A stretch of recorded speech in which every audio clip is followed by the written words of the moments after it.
Welcome to Search Talk Live with search engine optimization and marketing experts Robert O'Haver and Matt Weber. Powered by the Robert Palmer family of companies. Don't applause. 3, please throw money. If only that were true. Right. Welcome back to another episode of Search Talk Live. I'm your host, Robert O'Haver, along with Matt Weber of Roar Internet Marketing. Matt, how are things? Doing really well, really well. How about yourself? How are you doing in this post-Google core algorithm update world? Fantastic. Any of your sites see a drop or anything? No, it's all been positive.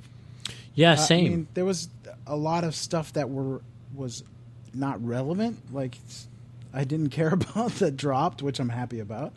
So maybe they're cleaning up things a little more.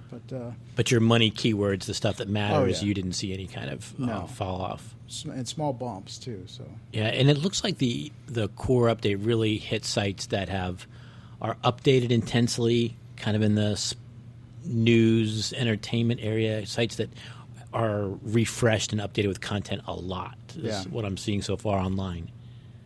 And you know, a lot of the distribution content sites, those got hurt. Yes. Today we're going to be talking about some more SEO. Surprise. We're going to be talking about SEO? Yeah, surprise, right? We're going to be talking just about everything. Today it's the title of the show is SEO. What is it? There it is. SEO in a Google perfect world. Basically, I imagine we're going to be talking about blue sky for Google. Yeah, and I think today's guest is going to take a little bit of a contrarian view, which is great because, we're coming off a show with John Mueller. Yeah. And John really did talk a little bit about what's the perfect world for Google. And so we'll compare that with our guest today, who has his own idea of what the perfect world for Google is and how that affects your website. Yeah, a couple things I want to mention to you guys. I'm sure you went to searchtalklive.com and saw that there is no site. I don't know if I can blame GoDaddy on this or a hack, but the site is down. I've decided that I'm just going to start from scratch and build it over. So it's going to be a couple of weeks before I have it back up again because I got to finish this other project I'm working on. But we'll have another site back up shortly after. Not trying to rank it or anything. We do pretty well here on the show. We have a good following. So, and also, if you're on Twitter and you have a question, we are monitoring Twitter. So you can go to type hashtag SearchTalkLive in Twitter with your question, and our guest today will answer those questions live on the air. So let's get to it. Yeah, we've got our guest today is Jeff Atkinson, and Jeff is the CEO of an exciting new service platform called Huckabuy.com, and Jeff is deep in SEO, having led the SEO efforts for Overstock.com, which is a really interesting part of his story. Jeff, how are you doing today? I'm doing great. Thanks for having me, Matt and Robert. Appreciate you guys having me on. Yeah, glad to have you on. Why don't you tell our listeners about yourself, a little bit about your background and your platform? Sure. So I grew up on the East Coast, but was a skier and fell in love with the West. And so after college, I moved to Utah. I took a job on the ground floor at Overstock.com and kind of worked my way up in that organization, put some numbers up on the scoreboard, started in email marketing, and then heard about this thing called search engine optimization. And we had just sort of an incredible SEO run of a channel of, literally zero to a channel of over 300 million in just a few short years. So I really got to be on the front lines of SEO and see what works and what doesn't work. And, that was a really great experience. Now with Huckabuy, we've sort of identified, so I'm the founder and CEO of Huckabuy. We're based here in Park City, Utah. It's a software company that addresses I've always noticed that there's a bit of a technical gap when it comes to SEO. So there's a lot of sort of service providers and content writers, but when it comes to the actual, technical conversation between a website and a search engine, most sites leave something to be desired. And so we're really intending to sort of fix that gap and make sure that a site has a perfect conversation with Google. And we find when that happens, results are pretty great. So yeah, about 15 people in Park City. It's a software product that integrates with sites, and excited to be here. I'm a fan of the show, so Thanks for having me. Nice. And those of you listening, I tell you all this all the time that, if you know somebody that's got what it takes to be on this show, to send me an email, and that's how we came across you. Your buddy Finn, right? Yeah, Finn, our marketing manager, is like obsessed with this podcast. So he's been pursuing you guys, I know, for probably a few months now. And just as I left the office to record this, he's like, this is the really exciting one. And I've listened to it before. It's fantastic. But yeah, shout out to Finn. He's a big fan, and I know he's listening. Nice. He's got good taste. He does. Jeff, get us started here with, you talk quite a bit about a website that matches the perfect world for Google. It's a little bit of a contrarian view. Give us the snapshot of what do you think Google wants in the perfect website? Yeah, so they're actually quite open and honest about what they want. There's a few things that come to mind. The first would be page speed. So I don't know how long Google has to yell about page speed before we listen, but they care about sites that load very quickly, not just because the user experience is a lot better, but if you think about sort of the time and money they spend wasting time and waiting for sites to load, they have a lot of selfish reasons to care about page speed. It just makes their life a lot more efficient if they can crawl fast sites. Structured data is sort of the second thing I'd put in Google's perfect world, to have this structured format that they can absorb content and information in. And then the other would be just a site that's built in flat HTML. They aren't a fan of these stuff like Flash and dynamic content where they have a hard time crawling. I use the example of Wikipedia as sort of their perfect world. It's structured, it's fast, it's flat HTML, very simple. I think that's a good example of a site that sort of falls into that category. So they are pretty open and honest about it. And what we do is just listen and sort of try to give them what they're looking for. Well, they say quite a bit often that, to them, a perfect site is the one that satisfies the user. And you hear them say in their literature, it's the user, it's the user, it's the user, it's the user. How does that fit in with your point of view that it's the technical conversation between the website and Google that's really driving the ranking? So I think there's a ton of inherent things in their algorithm that are already focused on the user. So, if you think of the most core component of that being links and anchor text, that's all user driven, and really good content and really good apps and all sorts of stuff will drive those links. And so the algorithm is already quite user friendly. I do agree with them that, they care a lot about natural language and not keyword stuffing and actually having really a good product and a good interaction. So you still have to do that because those things will always attract links. They'll attract Google as a result. And so those are very important things.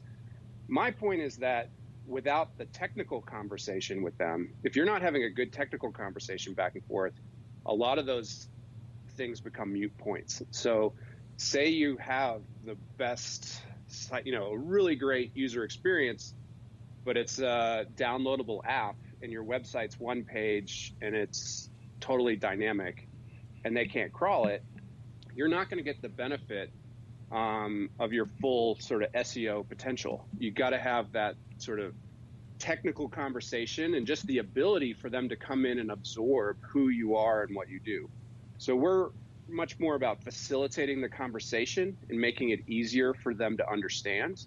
I do think it's still important for the user focus, but I think there's this sort of technical gap that people don't address because it is so technical that can hinder sites from their potential ranking possibilities. And so when we turn on this sort of technology and Google gets what they want, the floodgates sort of open for them, especially if they have a great product. Yeah, the technology definitely scares people, for sure. And I think we have some people listening to the show that are business owner operators that are trying to get a handle on SEO, either to manage a vendor or maybe they're doing a little bit yourself. So the technology thing is probably the thing they put at the bottom of the to-do list because maybe that's not where their skill set lie. But I also think that one of the reasons technology doesn't get its due is because it's not visible. I mean, the things that are the technical inhibitors to ranking aren't things that you see when you load up the website and look at it. Right. Jeff, can you give us, in your experience, what are the top 3 biggest technical inhibitors that the average website has that's holding it back? For sure. So first off, I completely agree. Technology is scary. If you think of like your typical marketer, they can deal with all the other channels, really make sense to them. And then they get to SEO, and because it's so technology heaven, it's like they have to put on a different hat. So it is scary, and it's also not visible. So in terms of like a top 3 list, I'd say PageSpeed is probably number 1. PageSpeed is so important, and it only will be more important. The other is indexation. So just pure indexability of a site. They don't give you as much insight into how well are they actually absorbing all the content and stuff that you're creating. And so there are inhibitors there, like a lot of JavaScript frameworks, and reviews will be powered by JavaScript. And sometimes their JavaScript bot will come by, once every 2 weeks. So it could be a real lag to you actually getting the benefit of new content. So page speed, indexation, and the third is structured data. So structured data is such a fantastic way to communicate with Google. Most sites don't have really great structured data because it's so technically intense. So those would be my top 3: page speed, indexability, and structured data. Yeah, I'd have to agree with you on the structured data side, because I dove in for months learning that stuff, and wanting to be that early adapter and learn all there is to know about it, and it's not easy, and the biggest problem is nowadays, I think, is everybody uses it almost like a phone. There's an app for this, there's an app for that, so they're using plugins, and it's all basic stuff. People don't realize how far structured data can go. Correct. So most people, when they say structured data, they're looking at the business level structured data, name, address, phone number, etc. But they're really not marking up the content to give it proper context. There's so much more to it. Right. I mean, like, so you have an organization, for example, or a local business, and then you're marking up services or products and connecting those two, so that, and then obviously your geolocation and all that good stuff is priceless. I've seen, and I hate jumping on this because I talk about this a lot, but with Schema, I've had amazing results. Yeah, definitely. Jeff, we had John Miller on the show a couple weeks ago, and he gave an interesting context to crawl budget, which I have to confess I was misinterpreting. And one of the pieces of information he gave was that what crawl budget is, it's a limitation in that if your server can't satisfy the Googlebot's request and the volume of Googlebot's request, that's how it's inhibiting your rank. It's not that they dedicate X amount of minutes or X amount of hours to you in a month or a week to be able to crawl your site. It's the fact that your page speed is connected to the amount of information you can serve, and one of the key things you're serving it up to is the Googlebot. And so you're just not satisfying the Googlebot's appetite for information about your site. Is that a viewpoint that you're consistent with? Oh, totally. Yeah, I mean, when they come to a site, they're there to download information and put it into their index. And so at a certain point when a site's slow and they can't download enough information, they go another way. So one of our goals is basically to allow them to download information as fast as they possibly can. So they could crawl and index an entire site in no time. Yeah. Is really one of our goals. But yeah, I completely agree with that. It kind of feels like with your answer that we're coming around complete circle on the web, because in the early days of the web, websites were flat HTML generated by something like Front Page, right? Not a lot of server requests went into making up that page. And now it sounds like, Jeff, you're saying we got to get back to that point where more of the content that the browser sees is flat HTML, and we got to offload a lot of the server request stuff somewhere else. Is that what you're describing? Yeah, that's exactly when I talk about like Google's perfect world. That's really what they want. Like if you think like a B2B software site like SAP, and you think about the business requirements put on that site. So you say it's hosted in like Seattle, and a request comes in from Australia. So that request goes all the way to Seattle. Then it goes to the third parties that are on that page, which wherever they're located, their chat box, their analytics, their tracking, all those things firing, those all have to render. And it all comes back, loads up, sends back this request to Australia. I mean, it can take forever. And so, yes, we're all about edge delivery, which is a really kind of complex technical thing. But edge delivery allows basically sites to be stored in memory locally, so that no matter whether it's a user or it's a bot from wherever, all the information's ready to go and ready to be crawled or ready to be absorbed by a user. And that's really the future, in my opinion, is we do kind of need to simplify things, especially as we start adding more apps and more plugins to sites that oftentimes we don't even know who's developed them. We don't know how reliable they are. We don't know how they serve them. And it can put this huge business risk. Say you have a plugin on your site that the developer goes on vacation for a month and doesn't get it, it has a bug and it has an issue. Your site could get not indexed for 2 months as a result of that. So, I think simplifying things, it's not going to be simplifying things. I don't think that's the way that we work. I don't think we're going to be like, all right, let's go back to flat HTML. I think we'll come up with solutions like what I'm trying to come up with that take these complex sites and simplify them for both users and for visitors. The sites are going to get more and more complex. It's the technologies that simplify those things that I think are going to be really successful. Are you talking more like using like expired headers and stuff like that to and browser caching?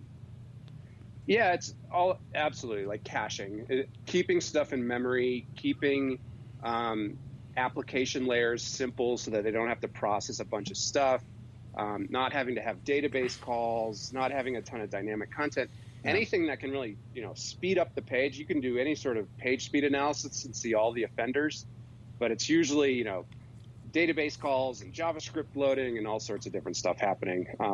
Those really get in the way.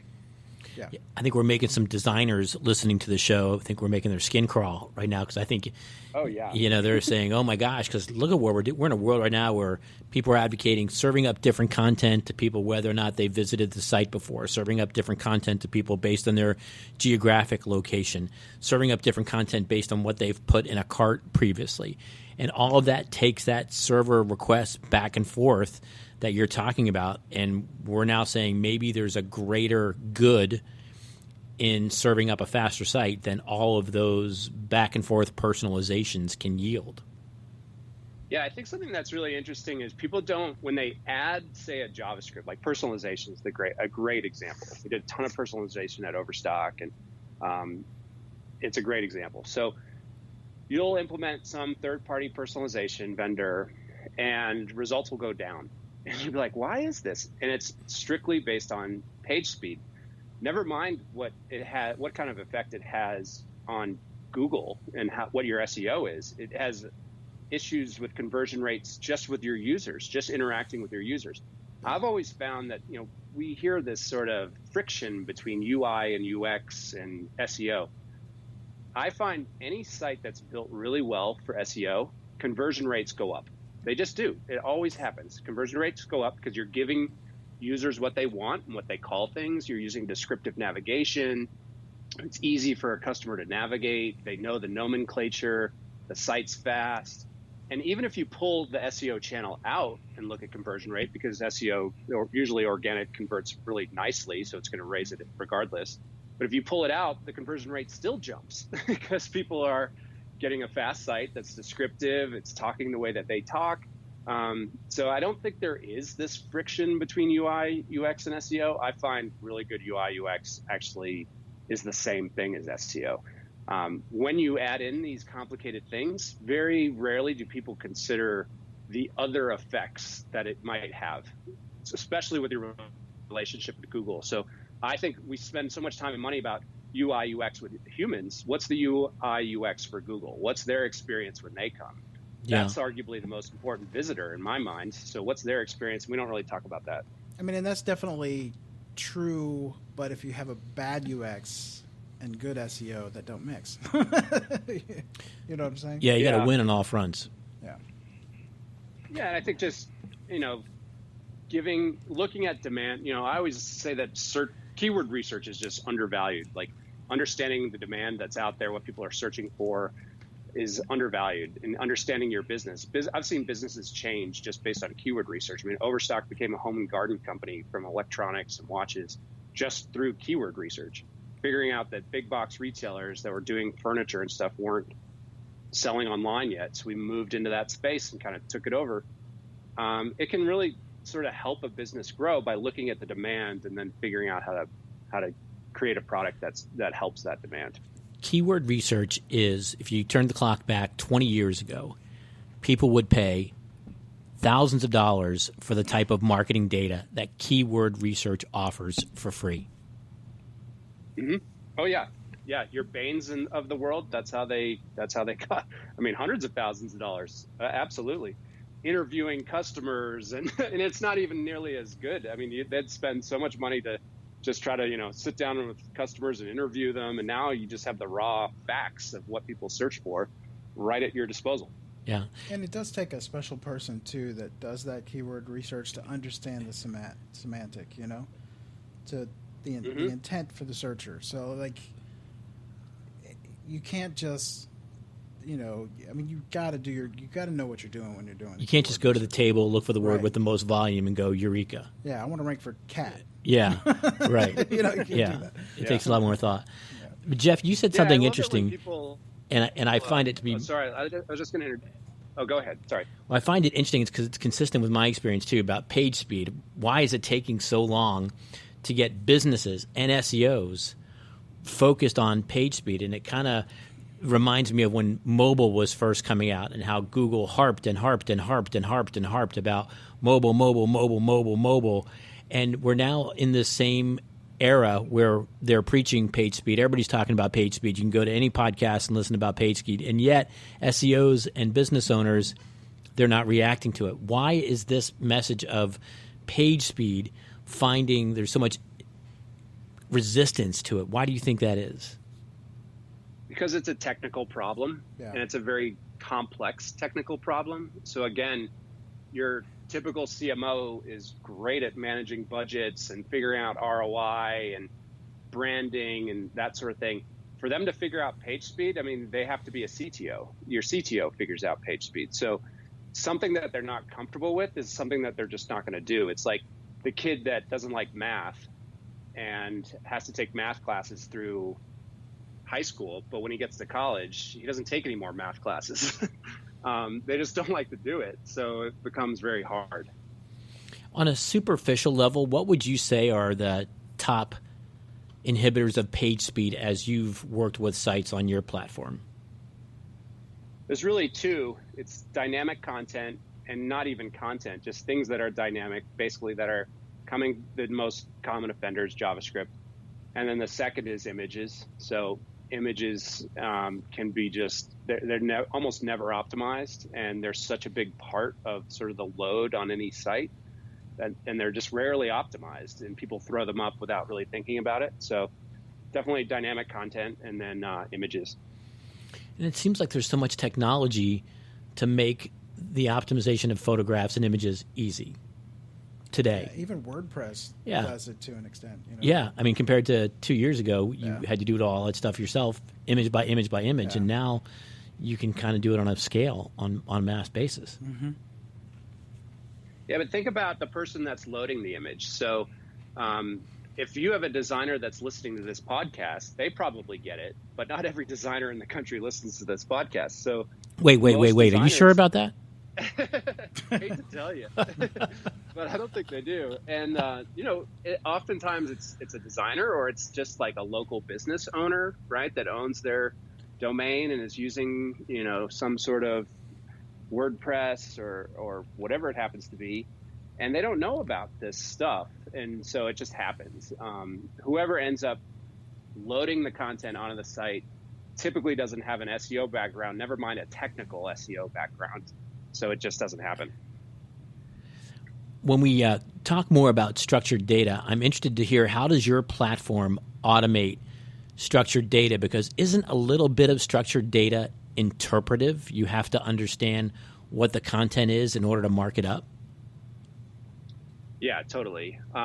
So there are developers overlooking. It's really about the setup of the structured data by page type that gets the automation there. So once we know what to look for, the system optimizes itself. But the great part about the automation piece, especially for structured data, is that it's a moving target. Structured data is changing all the time in terms of what they want, like requirements and so on and so forth. So it's a moving target. Also, websites are constantly changing. So to have those two variables just taken care of with an automated solution makes it really, sort of helpful. So can you give us a little sense of that? Like, what's an example of that where a site would have some level of structured markup and something evolved and your automation caught it, flagged somebody to improve it, or improved it itself?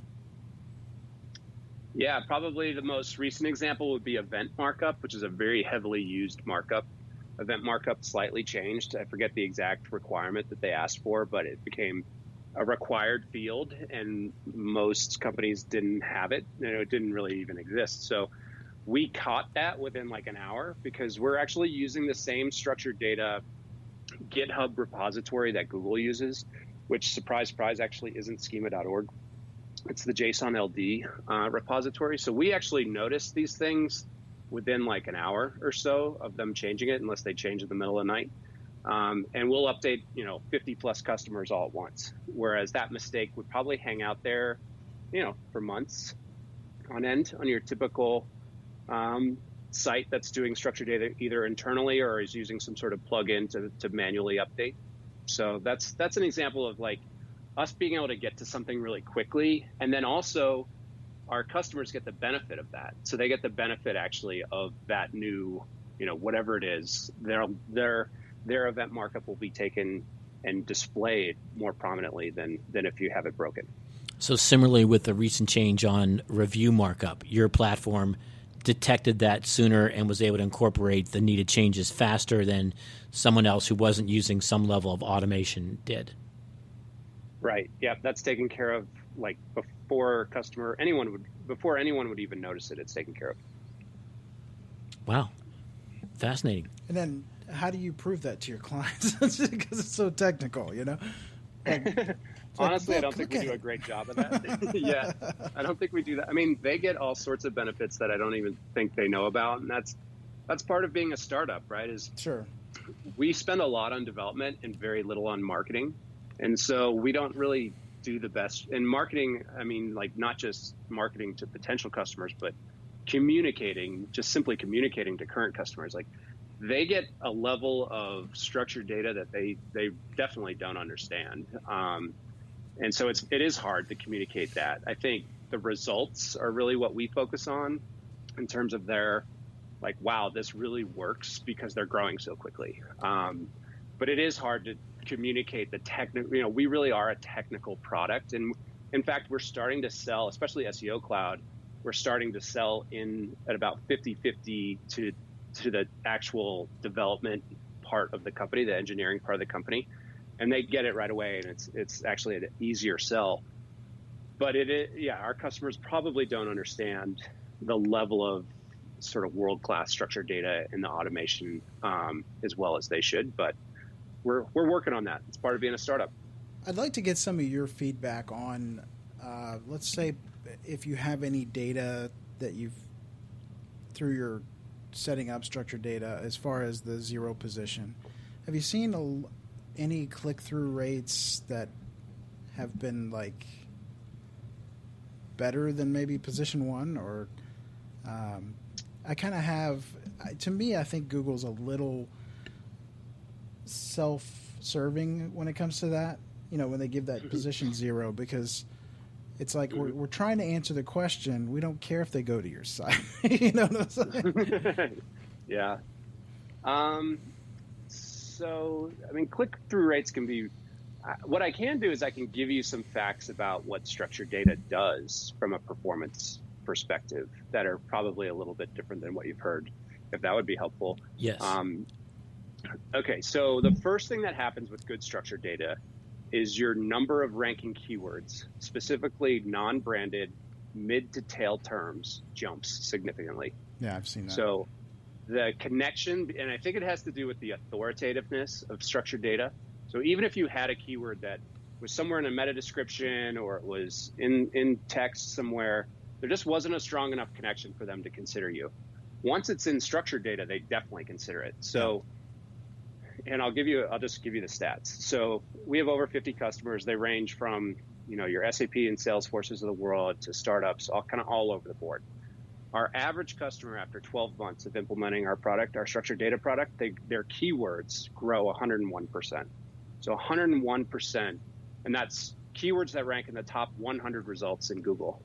So 101% growth. So that's actually and they love that, because sort of the bread and butter of any great SEO is sort of these mid-detail terms. People are starting to get specific. They're looking for a very specific thing, and they can find it. So that's the first thing that happens. The second thing that happens is those links start to show up in the top 10, and they get impressions. So average customer after 12 months, impressions grow, I think it's 92%. After that, they'll start to get clicks, obviously. And our average customer after 12 months sees a rise of about 62% in organic search clicks just through structured data. So it moves the needle. I always joke about, Matt Cutts used to say, oh, this doesn't do anything for rankings. It absolutely does, because it just makes sense. If you think about how much more Google understands about SAP.com when structured data is layered on top of it than they did when it was just HTML, there's just no comparison. All the other things, sorry, just to finish, all the other things like rich cards and whether or not they're going to show up and click-through rates, that stuff changes so dynamically based on whether or not they're going to show you. Right. I always consider those things kind of like bonuses, but those are like the stats around what it actually does across our customer base. Yeah, I think that Google is right in what they're saying, that it isn't a direct, ranking factor, but when raising the click-through rate on a particular page because it's showing rich results, then that's going in itself bring a page up because it's getting the more clicks. You know what I'm saying? Yeah. At the end of the day, we complicate this a lot, but it is a democracy, right? And Google's saying, if I show this to 100 people and a bunch of them click on it, then they're clearly saying that this is germane to the query that they put in on the page. So therefore, it must be relevant. So clicks are one of the most important votes you can get. Yes, and we've done that through several testing. We've seen, Rand and all those other people doing this. Absolutely. Yeah. I think it's even more important for voice search. And I don't know how much you guys have thought about this, but voice search completely relies on structured data. So all that voice, instead of on a desktop where you get 10 blue links back, you just get one answer. And that answer is typically powered by structured data. That's going to be a whole different world when voice search, it's going to be like mobile, where at some point voice search is like overwhelmingly used more than typing. It's just going to happen. The reason it hasn't happened yet is the product isn't good enough. So I can't buy the best product at the best price by doing a voice search, but I probably will in like 3 years. And once that happens, and I know that I'm going to get the best price, people are going to just switch to it so fast. All right, Jeff, hold that thought, because we have to take a break real quick. But when we get back, we're going to do what's called Who Influences the Influencer. We're going to ask you, the influencer, who influences you. All right. Sounds good. After these messages. Today's episode of Search Talk Live is sponsored by... Hey, Robert, you're here early for the show. Yeah, I got a ton of SEO work done this morning, and I got it done way ahead of schedule. Couldn't have done it without Ahrefs. Yeah, so much easier than using multiple programs and having data in a bunch of different places. Plus, being able to see what is holding a page back from ranking in Ahrefs is so much faster than picking through each part myself. Oh, yeah, I agree. We use Ahrefs because it's so easy to teach people at our agency how to use it. Their YouTube tutorials couldn't be better. It's one thing to have a tool. It's another thing to know your team is using it to its full capacity. I don't think there's an easier, more complete tool than Ahrefs. Hey, Robert, why don't you hit them up to be a sponsor of the show? I am way ahead of you. Ahrefs, the official SEO tool of Search Talk Live. Try their new 7-day trial for only $7. Go to Ahrefs.com. That's Ahrefs.com. Your website analytics data probably feels like this. But it could feel like this. Making sense of all the website data available to you hasn't been easy. Until now. Smialytics transforms your website analytics data into easy-to-understand, memorable photographs. You pick your own photo theme. Smialytics. S-M-Y-L-E lytics. Like analytics. Only happier. And it's free at smialytics.com. Want to know how your website is doing? Get the big picture with pictures. It's the easiest and most enjoyable way to understand your website data. No charts, no graphs, no cost. Sign up today. Smialytics. S-M-Y-L-E lytics. Like analytics. Only happier at smialytics.com. Learning a lot from Search Talk Live, but don't know what specific SEO actions you should be taking on your website? Or maybe you've tried to implement SEO on your website, but haven't gotten the results you were aiming for. We've all been there. That's why we here at Pixel Cut Labs created the SEO Project Planner. It's a one-time project where our SEO team runs a full site crawl, overlays data from leading SEO tools, and manually audits every page on your website. We'll use our findings to craft a strategic plan that covers everything from your link building strategy to page-level technical SEO and content recommendations. The project planner is perfect for businesses that are serious about SEO and want to hit a home run by leveraging our proven SEO strategy. To learn more and to see pricing for your project, visit pixelcutlabs.com/STL or text STL to 31996. Pixel Cut Labs. Welcome to Page One. Get your questions in on Twitter. Type hashtag #SearchTalkLive and your question. Now back to the show. All right, we're back. And Jeff, it is time for Who Influences the Influencer. So why don't you tell us who you follow to kind of stay up to date on in the industry? So I'd probably be most influenced by our CTO. His name is Chase Matthewson, and he follows Google and what they're up to closer than anyone I've ever witnessed. So in terms of me getting like information that helps drive decisions and kind of keep up to date on the SEO world, he's really the one. In terms of generally who I'm influenced by, I was definitely influenced quite heavily by the founder and CEO of Overstock, who was my mentor. Nice.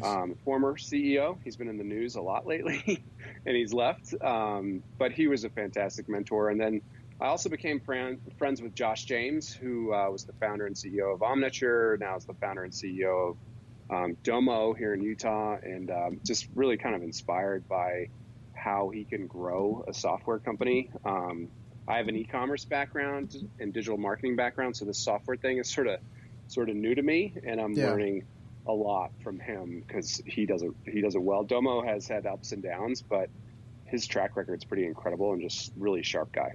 Nice. Any good podcasts you listen to? Honestly, I love yours. I listen. I don't listen to a ton of podcasts because I actually don't have a commute. Yeah. I can walk to work, which is really nice. But I did just listen to the Joe Rogan podcast about the Navy pilot who literally interacted with a UFO. And cool. He's like a totally straight-laced guy from New Hampshire who's like a really high up in the Navy, and it's worth a listen. Oh my God, it's pretty amazing. He's not covering up anything. It's just nice. I literally interacted with a UFO. We are going to do a show on UFOs. You should. Really? How do you SEO for them? Get away from the search stuff for a while. I think that would attract listeners. SEO for UFOs. Yeah, exactly. There's each other. Hey, Jeff, right before the break, we were talking about a really interesting topic, and that is how do you prove the value of some of this really cool stuff that your platform is doing? Yeah. And you were kind of inferring that it's a little bit challenging and maybe you're reviewing some things that you're doing. Tell us, how do you tell the clients who are buying your platform that these incredibly technically important things that you're doing are indeed bringing value at the end of the day? He's got these puppets. No, I'm just kidding. Yeah, I don't think I do a very good job of it, honestly. I mean, certain people just get it right away, and they're like, we need this, it's necessary. We haven't, I had this sort of mantra that all the software, all the development efforts we were going to make were going to be strictly for growth. So There's tons of dashboards out there for SEO, rank trackers and site crawlers and all sorts of stuff. We're not going to do that. We're going to focus on performance-based SEO software, which I thought was really sort of missing, especially when it comes to like the technical side. So that was my mantra, and it turns out I was totally wrong. You do need to be able to show people stuff. And so now we're pretty heavily investing in a dashboard that will show a lot of the statistics that have sort of gone away from Google Search Console. We'll have a lot of crawl stats. I mean, we're actually interacting with Google on behalf of our customers. So we have some really interesting information that I think SEOs will enjoy. So it was very hard, though, where, say we go live and 6 months later, they just kind of know us from talking with our SEO analysts. They start to think that we're like an agency. And we're like, no, our software's live and it's doing really well. So we're trying to get a lot better at sort of visualizing that, both for customers and potential customers. Yeah. And I think that'll be a really big step. But it is hard to have a software product that people can't really see. So we're fixing that now. At the moment, is your platform generating any type of routine reports on a specific interval? It does, yes. So we actually now have the APIs from Google Search Console, Ahrefs, and our own personal information through SEO Cloud. And so we have a pretty good data set that's visible within the beta sort of function of our dashboard. In the past, we've always just done monthly reports, and there's sort of like a PDF that shows ranking keywords, impressions, clicks, revenue, all those sorts of things. Yeah. But it's becoming much more interactive, which is great. Yeah, Google Data Studio is kind of leading in that area, I think. If you take out the really expensive platforms, making reports interactive. That's actually what we used, still do use for our monthly reports. I love it. Yeah, it's fantastic. And I'll tell you an experience that I had about 2 years ago is we got some guidance from one of my mentors and person I respect and said, why don't you go to your clients and ask them if the 3 to 4 hours you spend per month in their account generating a report is really valuable to them, or would they rather have that 3 to 4 hours invested into performance-based activities and you stopped giving them a report? So we went to our clients and we asked them that question. Not surprisingly, everybody said, oh, no, I don't need that report. Use the time to make my business better. So we did it.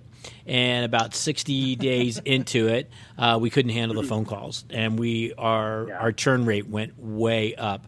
So I think that the value of the report sometimes is understated, and it's a connectivity issue, if nothing else. And I think every SEO has to struggle to find the right report at the right time with the right level of information that helps bond the client to the work. In your case, it's with a platform, or in our case, it's to an agency or an individual. But the reporting is an important part of the relationship.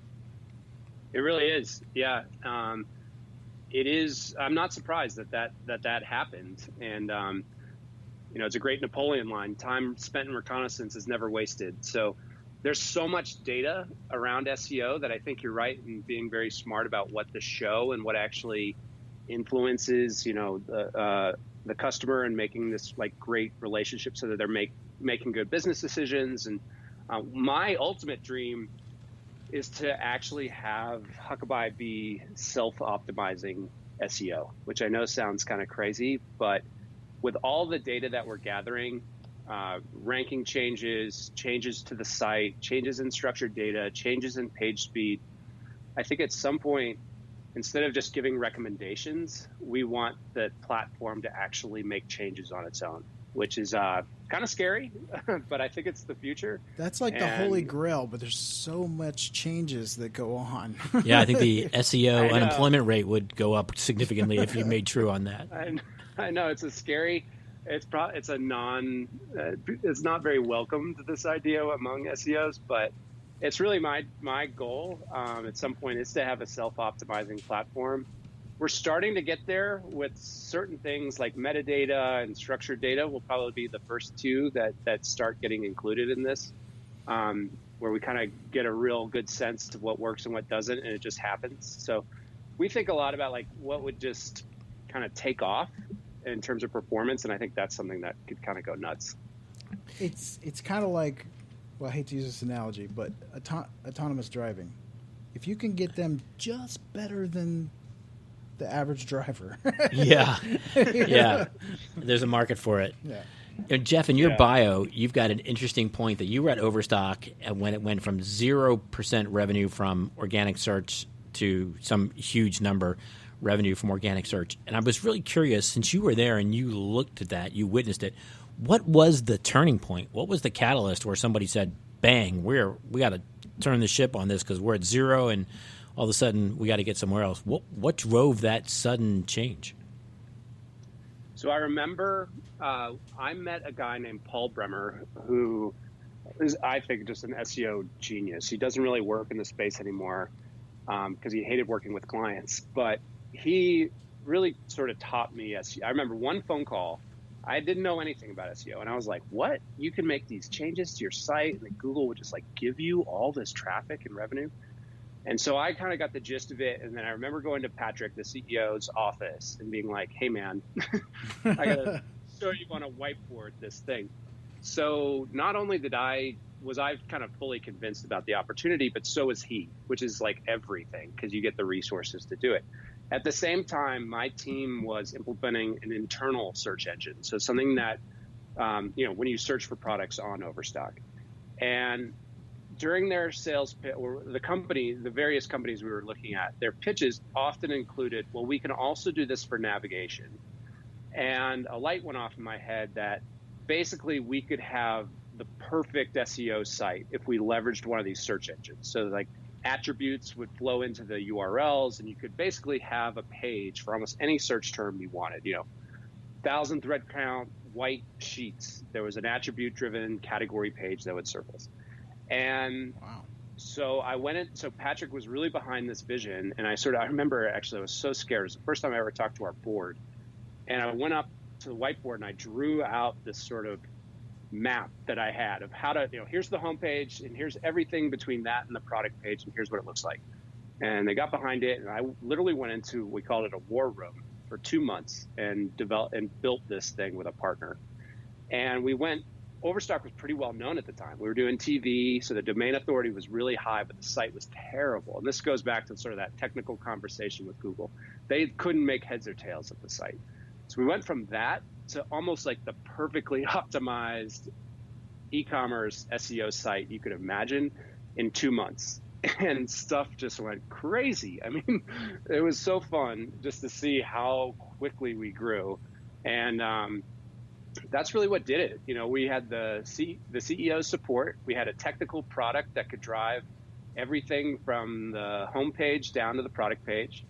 And we built it, and it worked. It was kind of one of those things where you like have an idea, and then to see it come to fruition and generate this huge business impact was really exciting. It was probably like one of the prouder moments in my career to have that happen.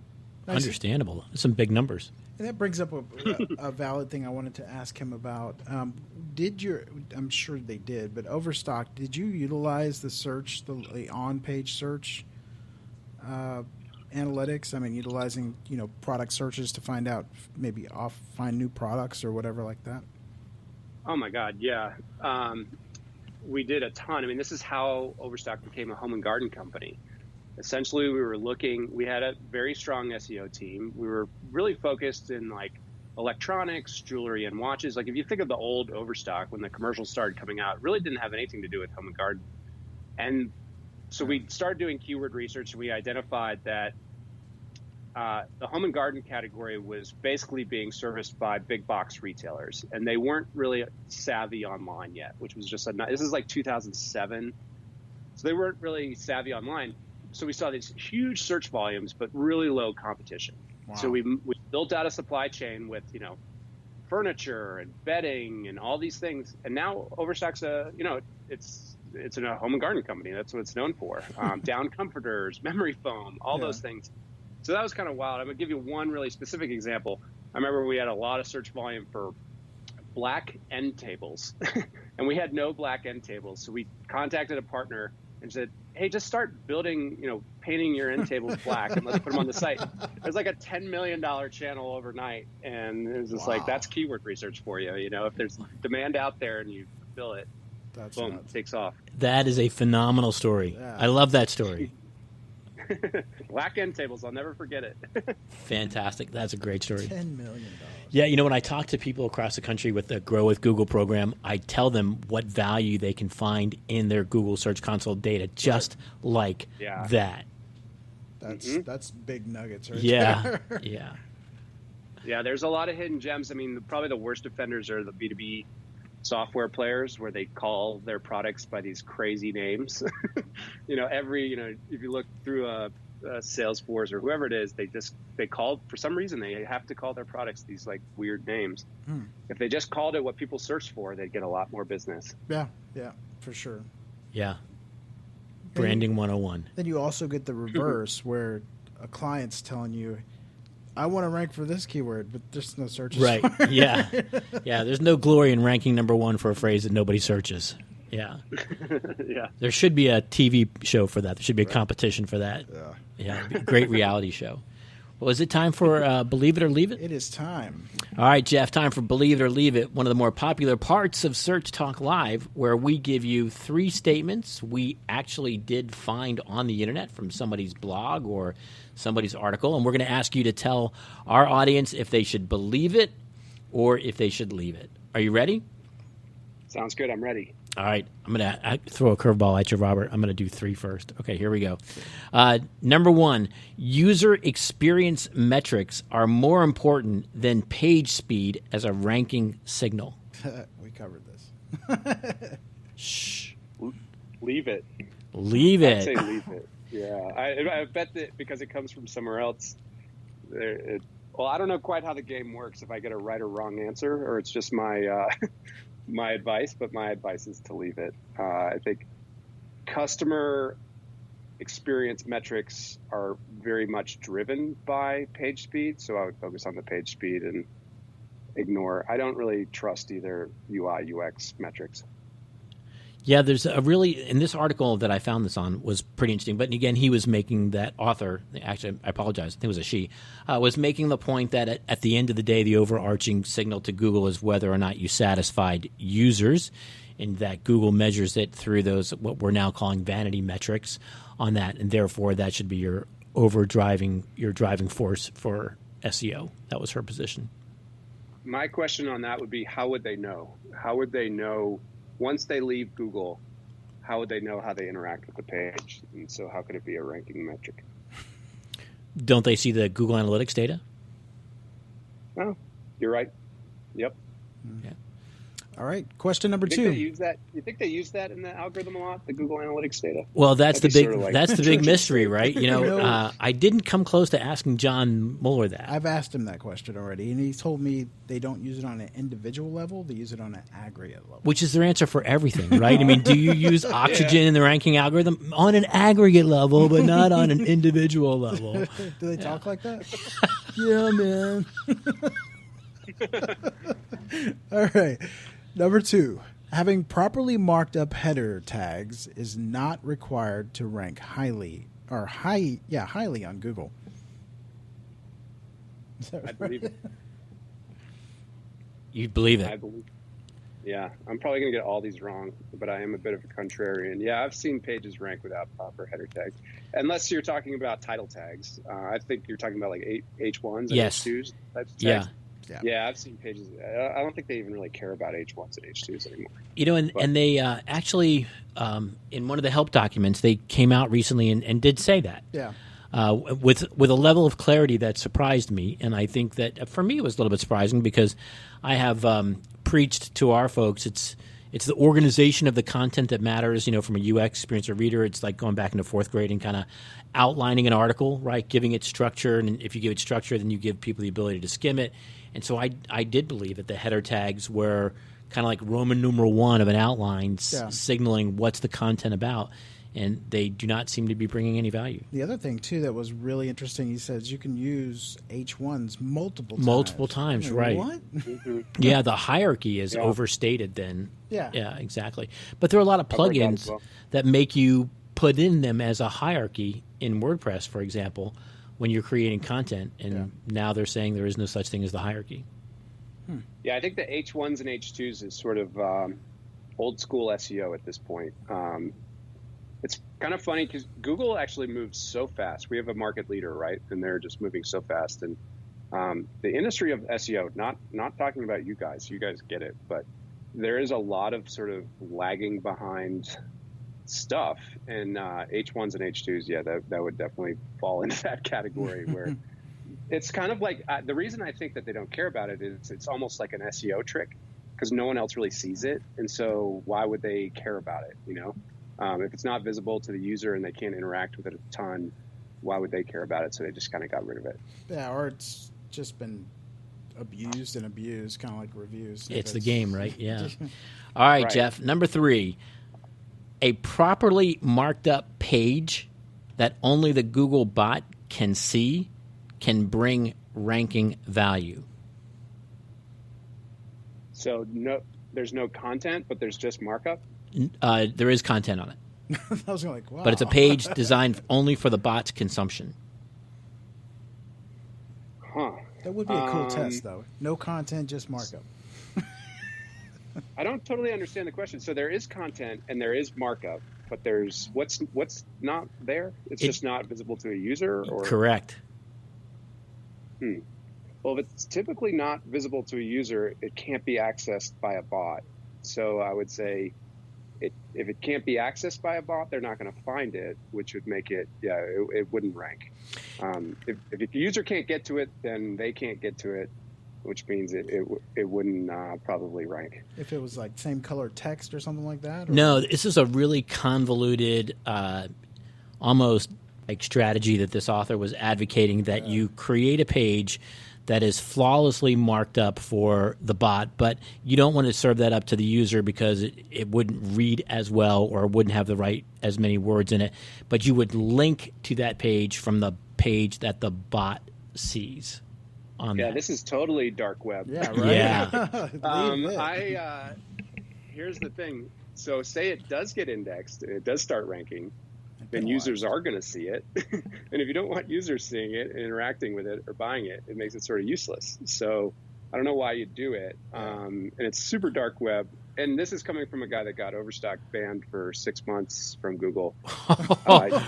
Mention that with 3 minutes left in the show. Right? Yeah, that's my sort of badge of honor in terms of dark SEO. But yeah, I would never do that. That stuff doesn't work anymore. I think that's a clear leave it. I wouldn't do that anymore. Yeah. Man. Wow, talk about burying the lead there, Jeff. That's a pretty salacious piece of information there you just stuck out there. Let's schedule Jeff for another show. You'll have to have me back. Yeah. Yeah, right. All right, I think it is time for the Search Talk Live tattoo. Jeff, when you think about all the things we've shared with our audience today and about the show, and if you had to leave one piece of really succinct, compelling counsel that is tattooable, what would that be? So I would say listen to Google, those 3 words. They're quite open and honest about what they want out of a website. And I think us as marketers don't listen enough. If we just listen to what they want and sort of help them navigate our sites and understand them, we're giving them, it's great for everybody. So is that with filters or without? Oh, yeah, with filters. I think we get a lot of information from their development community. Yeah. That seems to be where a lot of this, like when their developers talk, listen, they definitely put a different face on the search engine than is reality. But if you listen to developers, they're the ones actually implementing the changes, and they're quite open and honest. Well, the reason I love doing the show is because I love hearing the different viewpoints that we get. And a couple weeks ago, we had Joy Hawkins on the show, and if you're not familiar with her, she's a local search expert. And her tattoo was, don't listen to what Google says, watch what they do. And that's been echoed by a couple other people on the show that says, don't listen to what they say, but watch what they do. And they describe some variances between what Google says and what they ultimately end up doing. So I love getting the different viewpoints on that. But I'd ask, I'm your contrarian guest, I yes. suppose. But we find them to be very insightful. But Robert, I'd ask you, as someone who's been doing this for an awfully long time, would you say that Google is clearer today in their communication and directives than they were 6 years ago? I would say, yeah. I think John's doing a better job than Matt was doing. Well, I think it's that, but also I think that Google was just wrapped in more mystique 6 years ago, and I think for me the turning point was mobile. and they came out and they said mobile is a ranking factor, period. Yeah. Right? In those clear terms. And there was nothing ambiguous about it. And that, to me, kind of started this turn where they've now been greater clarity. Even this last communication about review markup, I thought had a high level of clarity to it, whereas I think 6 years ago they might have couched that in terms like, we're doing some things to improve the quality of signals, and one of the things that you may want to do is da-da-da-da. There's a lot of maybes, but they came out this time and said, we're doing this, you should do that. Yeah. Definitely. Yeah, I think they're clear. I think they're doing a good job about being one tidbit I'll tell you about to look into is how they talk about dynamic rendering. It's one facet of technical SEO that's like completely overlooked. It's what powers our SEO cloud, and it's something that they're talking a lot about, and I don't think people are listening. So worth looking at how they speak about dynamic rendering. And Jeff, I'd like to probably have you on again and let's talk about it, because that's a whole nother rabbit hole to jump down. But I'd love to talk about it because, I mean, there's ways of doing it, and there's obviously ways not to do it. I honestly think it's their biggest fundamental change since I've been in this business. For them to say that you can crawl an alternate version of the site is like against everything they've stood for years. Yeah. And so I think it's a big deal. Cloaking and all that noise. Yep. Great stuff. Yeah. Well, Jeff, I want to thank you for being on the show. Again, we've really enjoyed it. Lots of good information, and hope we can have you on again sometime. I'd love that. Such a pleasure, Matt. Such a pleasure, Robert. Thank you guys for having me, and look forward to chatting again soon. All right. Have a fantastic day. Send us some of that cooler weather in Utah down here to Florida. I'd rather go to Utah. I'll try my best. Let's go there. Yeah. All right, guys. Thanks again for listening to the show. Please, if you are interested in being on the show, send me an email, Robert@SearchTalkLive, or Matt. You can do Matt or Robert at SearchTalkLive. Like I said, the website's down right now. I'll be working on, as soon as I finish this big project, a new version of it, probably more simplified, but it'll be back up in a couple of weeks. And go to Twitter, and Jeff, are you still there? I'm here. Please tell everybody how they can reach you if they wanted to ask a question or reach you on Twitter or whatever it might be. Yeah, so one thing I definitely wanted to offer your audience, if they want to get in touch, if you come to our site and fill out a contact us form, and then you put the name of the podcast that you heard me on the podcast, I'll make sure to connect with you directly. So we can have a phone conversation. It's not going to be a sales call or anything like that. We can just talk SEO. You have such a great audience that I want to make sure that if they want to learn more, that they can just chat with me directly. I appreciate that. All right. Well, thank you. So thank you, guys. You're welcome. Where was I now? Oh, be sure and visit our sponsors, Ahrefs. You can for $7, or you can have 7 days for $7, and I would tell you just try it, because once you have tried it, you will be hooked. There's a ton of data. You can track keywords. You can track. They even track more than just the keywords you give them. So I mean, they really give you a good picture of what's showing up for rich results. You name it. I mean, if you love data, that's where you should go, honestly. I don't know if I'm allowed to chime in on a sponsor, but I would completely agree. It's our favorite SEO tool at Huckabee. Nice. Nothing makes SEO easier. No. And it's the official sponsor. It's the official sponsor of Search Talk Live. And Robert, coming up next week, we're going to be talking about data, right, with Jason White. Yes, we are. So getting off the SEO track just a little bit and talking about data. Yes. And we are all data geeks here. Yep. So, and the other sponsor I wanted to mention was Pixel Cut Labs. Go check them out. I had a nice phone call with them yesterday. I kind of went over their platform. If you have a website and you really don't know a lot about SEO and you want to get information on the technical side, as well as just an audit on your site and what you need to do, you can go check them out. They're just amazing reports they give you and can really help you out if you're not the technical type of person like we are. But again, thank you for listening to the show. SearchTalkLive.com. We'll be back in about 2 weeks. But you can go on Twitter and hit us up there with hashtag SearchTalkLive. If you want to be a sponsor or you want to be on the show, go and send me an email, robert@searchtalklive. All right. Thanks, everybody, for listening, and have a great week. Bye-bye.